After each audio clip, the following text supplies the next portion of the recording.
right now, and some of the challenges that we had in making a containment on a 3.2 square mile mountain. And to let you know that we had a jumper off of Veterans Bridge, and we'll give you just a little bit of information on that. So the suspect that has been identified by our Cooney County Coroner's Office, Coroner Duke Johnson there, has been identified as Wess Roley, date of birth of May 1st, 2005. As of right now, and this is all very, very preliminary, we've had a lot of resources at the crime scene. We've been working through the night, so many of these facts are subject to change. We believe that Roley has prior residence in California, Arizona, and Idaho. We believe he was born in California. The Cooney County Sheriff's Office and Coeur d'Alene Police Department, we believe he was born in California. The Cooney County Sheriff's Office and Coeur d'Alene Police Department, we've had 5 interactions with Roley, and of those 5 interactions, we've had 3, Coeur d'Alene Police had 2. They're very, very minor in nature. They had to do with more trespassing. He was trespassing in a location. He was asked to leave and he cooperated. We had some welfare checks. Very, very minor. We don't show any criminal history for. We do have some social media presence for for Roley. Find it disgusting to call him a Mr., but we don't have any much to go on. Here's some of his social media postings that were recently removed from social media. I believe this one was Instagram. And we have some copies of this that Lieutenant Mark Ellis will distribute. Where we're at with the crime scene. The crime scene is active. We still have the suspect's vehicle that is up down an embankment of the mountain. Deputies who responded on scene to protect life and engage the suspect thought it would be in their best interest to get rid of what they thought was Roley's vehicle. So they had the frame of mind to push it over the side so he couldn't come around and get in that vehicle and flee. So we have not been able to find any manifesto. We have not been able to inventory the vehicle, although people that have seen the vehicle do believe it appeared as if he was living in the vehicle. There was a lot of debris that's in the vehicle, so that's all we have on that. Like I said again, we have not verified or found any manifesto. We have not done an inventory of that vehicle.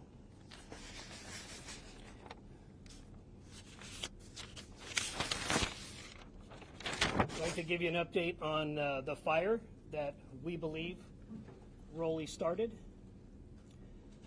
Roley was found to be in possession of a flint starter, and we believe that was his method for starting the fire. That eventually led to firefighters responding. So as of right now, the fire is at 26 acres. It has not grown. It is a slow progress because it's very difficult terrain to get assets, ground assets up there. They are putting, Idaho Department of Lands is putting a lot of water on it from aerial supports, so that's going rather well. They believe they'll have a fire line around it by dark tonight. There are no structures that are threatened. Again, I'd like to say that last night about 11 p.m. we did receive information that an individual jumped from Veterans Bridge. that is not related to this situation whatsoever. We don't find any nexus to the murdering of the 2 firefighters and injuring of 1. Now, we have some of our incident commander who was here last night. That was the incident command of the scene. We have some of our SWAT operators that were here last night, and we had about 27 containment points on this mountain. And just to give you an idea, when you're setting up a containment in an urban setting, you might have 1, 2, 3, 4 blocks that you're setting up a containment on. But when you are setting up on a mountain, that just provides a lot more difficult dynamics than if it were a city block. So we, to the 27 containment points, we had 2, 3, 4 officers per containment point. And then we have a primary containment point where we believe the suspect is, and then we have a secondary containment point. And we absolutely utilized every resource that responded to the command post. And I do have the incident commander from last night if there's any questions. Kevin and Jeremy Heil, Kevin Smart, can you come up here just to be here just in case somebody has any questions? And coming up, can I ask one question? Yeah. You mentioned that there was no prior record. Are you talking specifically in Idaho, or is this also for California and Arizona? at this time, we can't locate a criminal record for this individual. We've had interactions with him, but we don't find a criminal record with him. Also, we don't find that there's any nexus to any Islamic Jihad, which is also being disseminated on social media.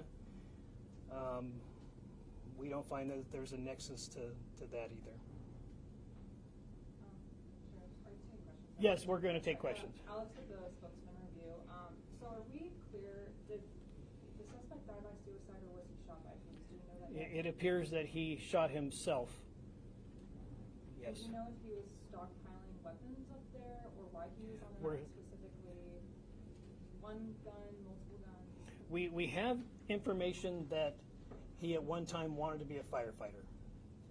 So we don't know if there's a nexus to that desire and what happened yesterday, but there is information that we've received that he at one time wanted to be a firefighter. So we're still processing the scene. It's going to take a few days to do that, especially with the current fire that's there. So, John? Sheriff, have you had any communication with the fire district about a potential job there?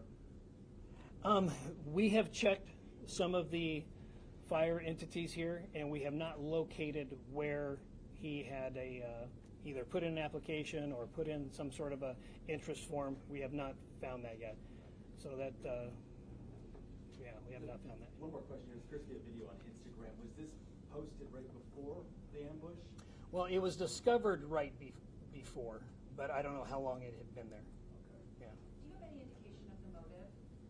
Yeah, no, we don't have any indication of any motive at this time. And we, certainly we will continue to investigate that, but obviously we go on intent, and so, but we will certainly find out, or if there's any evidence to believe that there was a motive, we will do that. And I think an inventory of the vehicle would be a good place to start. Do you think his desire to potentially become a firefighter is part of this? We just don't know. Yeah, we just don't know.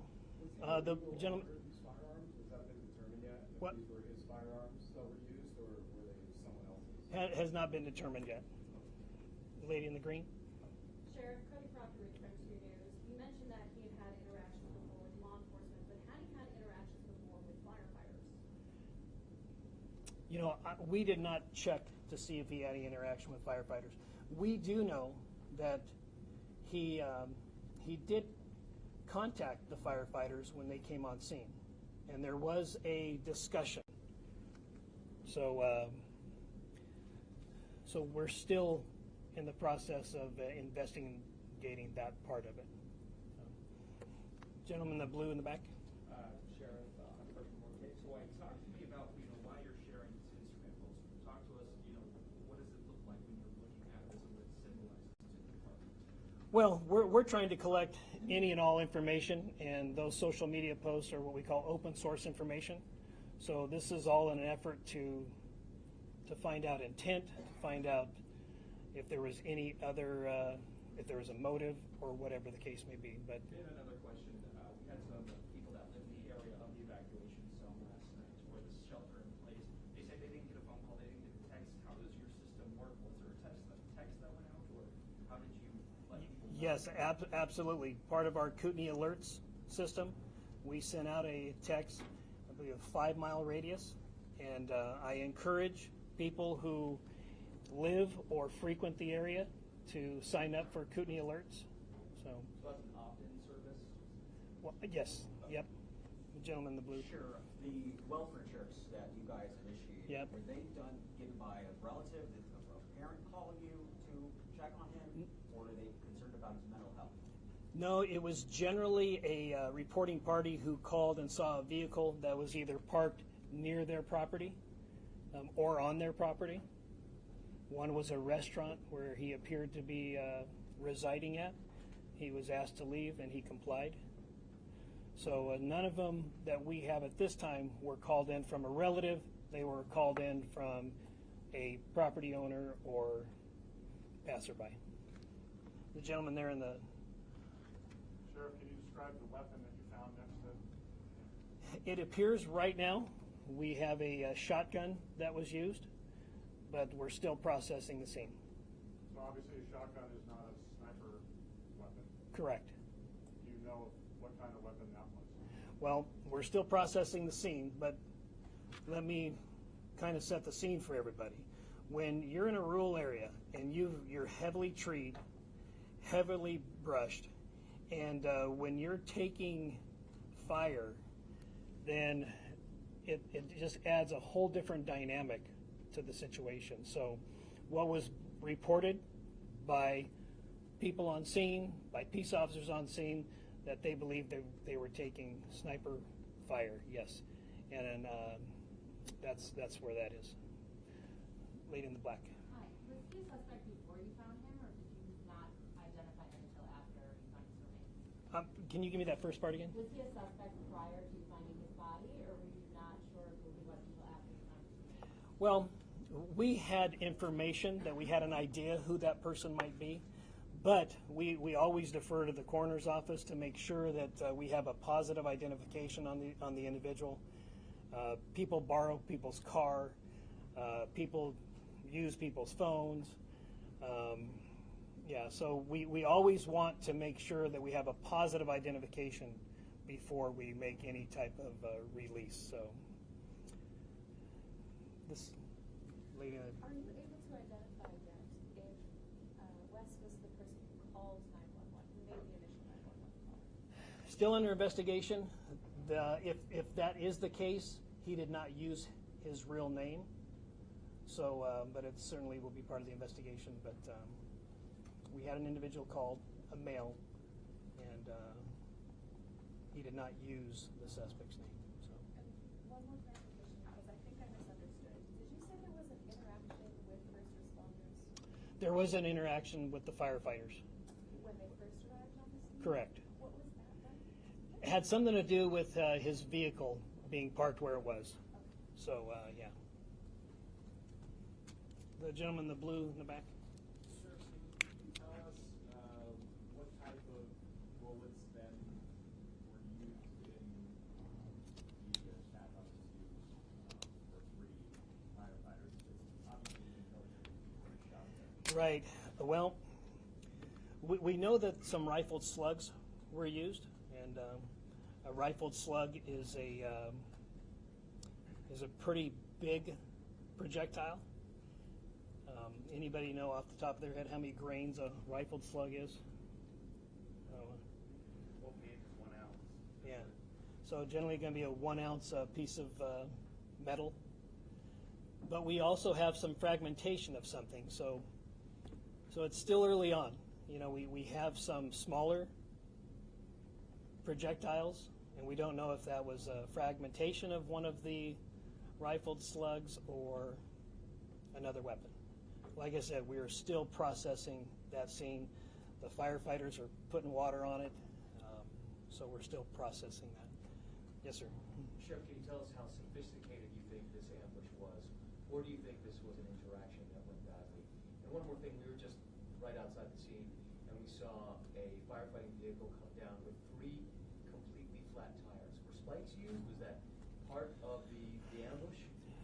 No, part of once the rounds started to exchange back and forth, and when deputies got on scene, part of the theory was we don't want him to be able to circle back around and get into either one of the fire trucks or his own vehicle.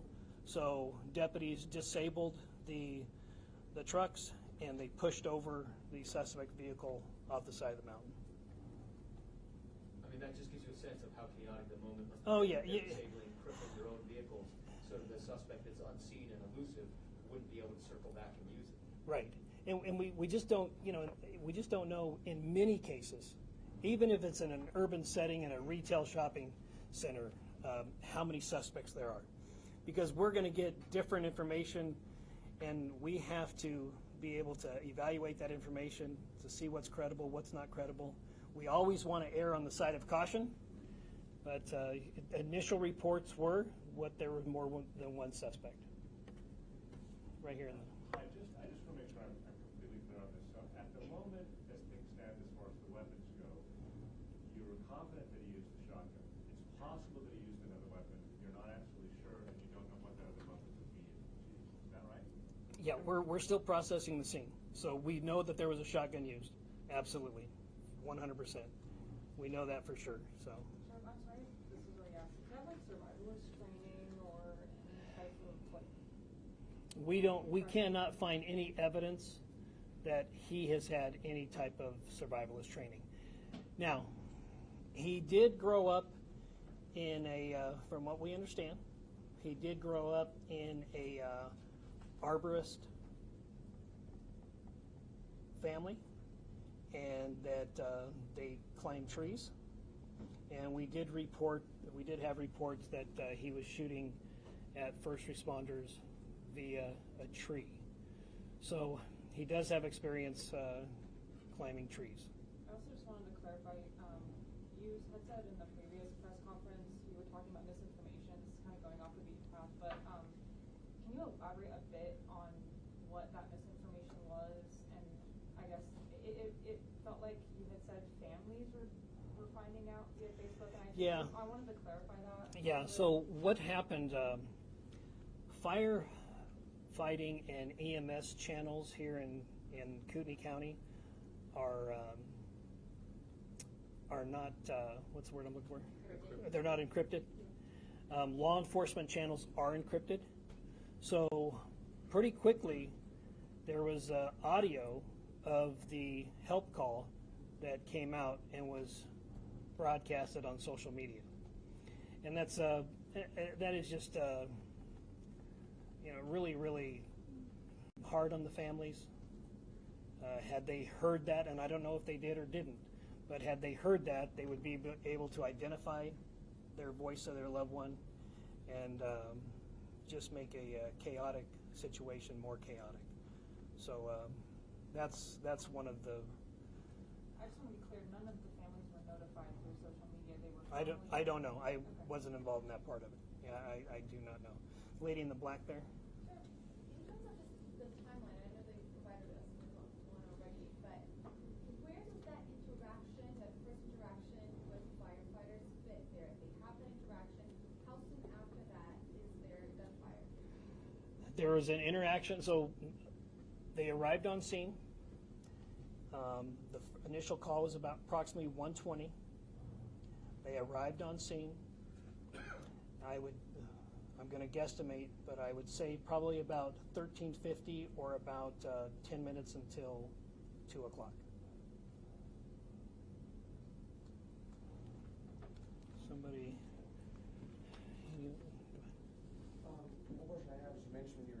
welfare checks, what were those interactions like? Was the suspect just acting normal? Was there anything off about him at all during any of those interactions? Was there anything that stuck out for those? Yeah, you know, he cooperated on each one. He was told that, hey, the owner is asking you to leave. He left.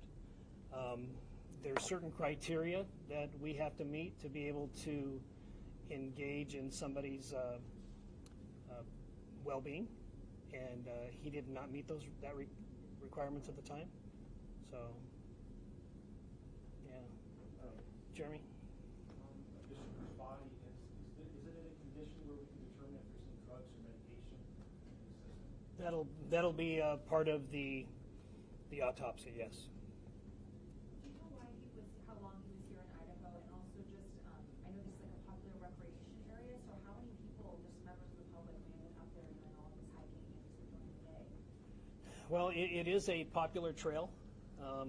As far as how many people actually, Lieutenant Klinkefus, do you have any idea of how many people might use it's like 25 miles of trail up there. Yes, sir. On a Sunday afternoon, there could be a couple hundred citizens up there. Folks use dirt bikes up there. They hike, mountain bike, e-bikes, very popular. I don't know exactly how many were there at that moment. There could have been several hundred on the mountain at that time. Will they rescue? Were law enforcement jumping, helping rescue them, get them out? There were people that were still coming down the mountain, and this is at approximately 30 hours, or about 3:30 yesterday. So people were still coming off of the mountain. Sheriff, did the Instagram photo that or the story, that you gave us, was his Instagram deleted? The social media has been wiped now, and is that by your doing, or, I mean, what was? Preliminary information is that we believe it has been wiped, but we don't know by who. Okay. Yeah. The lady in the Yeah, rust sure. color. Can you tell me what sort of role federal agencies played in what played out yesterday? Or would you have been able to do this without them, or? Yeah, they were very, very helpful in providing assets, providing ground assets, and providing aerial assets. Like I said yesterday, we did have 2 helicopters that had a sniper in them. They were very, very helpful in real-time location of the suspect's phone. That was very helpful. And they were there not to take over anything. Each one of them came up to us and said, hey, what can we do to help? We're here as a resource. So we believe they were very, very helpful. Could you describe those social media posts that are now no longer online? Of course, we've got this Instagram story, but we can't see those posts now. Right, yeah. Like I said, it's either they've been removed or the account has been deleted. So we don't know. We know at one time it was there, but now we know it's gone. So I don't know what previous posts were there. Sheriff, has the suspect's family been contacted, and if so, are they cooperating with the investigation at all? The suspect's family knows of the situation, and they're still processing the situation also. Yeah.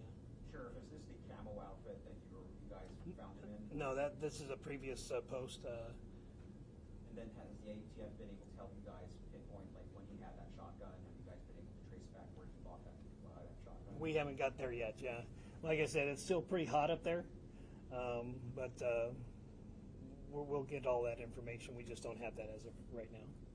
Are you more How concerning convinced is it today to have snipers in the air when you've got people who are recreating up there coming off the mountain? How do you deal with that? Well, it does provide a challenge in the rural area like that, but obviously we would not. We want them to identify the target first before they took any action. But it was an active shooter situation, and we have radio traffic where there was an exchange of gunfire between suspect and deputies. So we want to make sure that we have target identification before we use any type of lethal force. So. Are you more convinced that he acted alone today than you were yesterday? And can you describe, we've heard that the fire was closing in to the scene as like, can you describe? Like, Yeah, yep. They said that the fire approached within 50 feet, and at that time it was a determination was made that we should probably remove the body and take what we can, and then remove from the area. So that was the decision that was made at the time. So you're going through a crime scene right now that it's been burned over by fire? Yeah, it's not the perfect situation, but sometimes you have to make the best choice, and that was the best choice at that time. All right, anybody? Just a clarifying question, was he in the tree when he talked to the firefighters who asked him to leave the car? Can you sort of walk us through something like that? We don't believe he was in the tree at the time, but we believe that he engaged deputies from the tree. And you mean gunfire? Correct, yeah. Last night you mentioned that there was a belief that he could be running from spot to spot. Has that been determined that he was moving actively across the mountain? Still under investigation. You know, we want to make sure that we do a complete search of that area, that there's no guns left over. So still under investigation. And then, is there anything you want the public to really understand about this, or do you want them to not do, or any kind of notice? Well, we're still processing the whole situation, but until the Coeur d'Alene Fire Department and the Kootenai County Fire Search and Rescue, until they put out a press release on where to give, I would encourage people to wait for that. There is one particular entity called they just changed their name, but it's called Kootenai County Red and Blue Line. I know them for a fact. I know that the board of directors do not take any money from them whatsoever, but I can anticipate we'll probably have people that are going to take advantage of this situation and try to scam people out of money for it. So I would encourage people to wait until there's an official press release from both of those entities on where to give. Sheriff, really early in the wildfire investigation, but is there indication that he lit them in multiple areas, multiple spots on the mountain, or does it seem to have stepped in one spot? Yeah, right now we're still trying to contain it. It's not contained at this time, so until we can get it contained and get some investigators up there, then we just don't know at this time. Sheriff, are there 300 people that reports 300 law enforcement involved? Yep. It's a war zone up there. How many shots were fired? Well, we don't know exactly how many shots were fired at this time, but at the beginning of this event, we knew that it was tragic, and we knew that there were reports that there were multiple shooters. Whether that turns out to be or not, in an operation like this, you always want to plan and prepare for the largest event, and then it's easy to scale down. But if you don't prepare for the larger event and you need more resources, it's not a good situation. So the train of thought is always prepare for a larger event.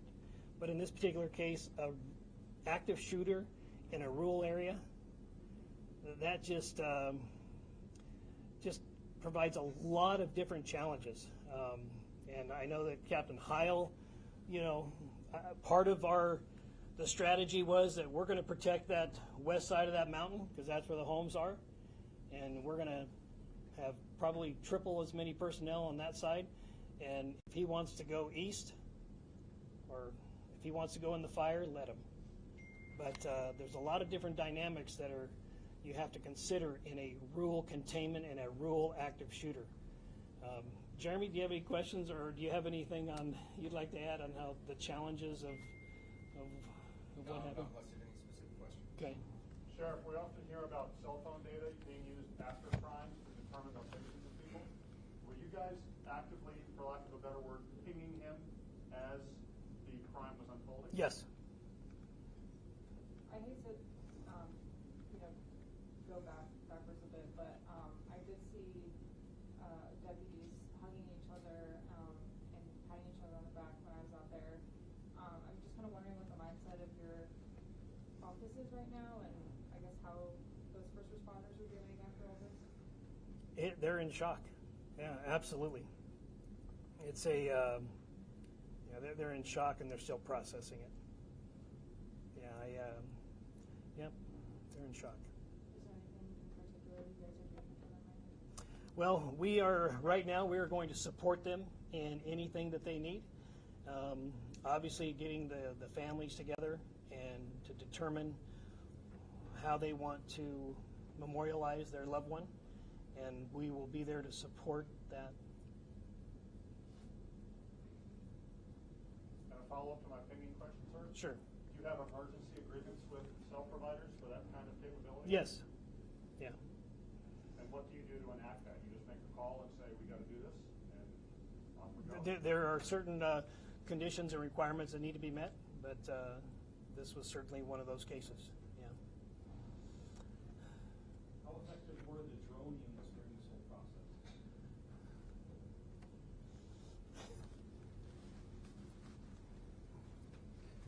The drone units were very effective. Each agency that helped us out had their own drone with different capabilities, and in the end we were able to locate and verify where the body was when with the drones from the different agencies that were here. Your name, sir? Jeremy Heil, Captain. Spell the last name? Hyle.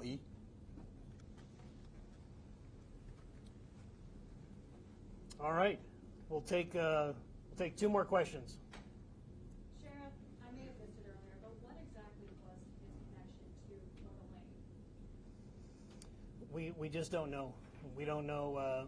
We know that he was a transient here. We knew that he lived here for the better part of 2024.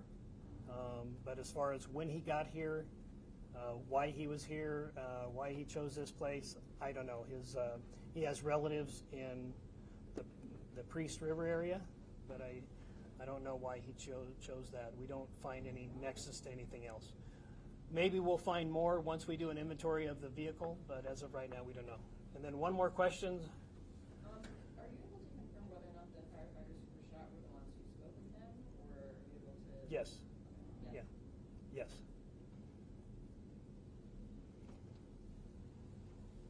All right. Thank you very much. Appreciate you coming out and sharing this story with the public, so thank you.